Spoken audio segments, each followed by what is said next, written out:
It's Friday night, you sink into the couch with the remote in your hand, and for the first time in history, there isn't just one new show to choose from, or even two, but an endless queue, stretching far beyond what you could ever finish.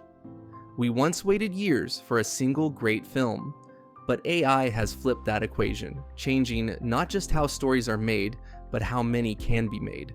Scarcity has vanished, replaced by a stream of shows, clips, and movies tuned perfectly to our moods, habits, and attention spans.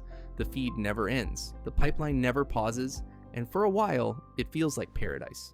But then, something begins to change. You notice yourself skipping more, finishing less, remembering almost nothing. Not because the stories lack quality, but because there are simply too many.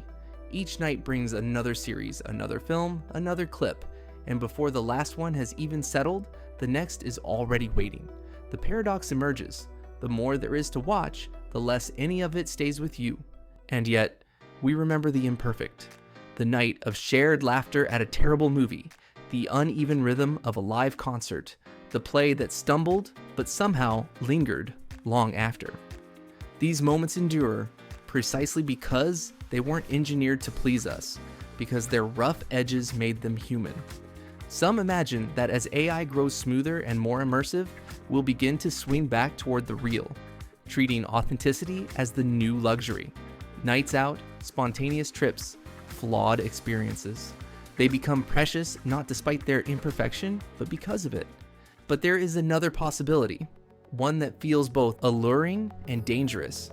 Content grows so adaptive, so personal, and so instantly rewarding that resistance fades away. Stories shift with your mood, pacing bends to your schedule, and the moment you glance at a screen, it already knows what you want. Everything feels effortless, and effort itself begins to disappear. That is the danger. Not that AI replaces us, but that we surrender exploration, curiosity, and taste to a loop of content that is endlessly available, endlessly pleasing, and ultimately forgettable. Because if everything is made for us, yet nothing truly remains, then what are we left with?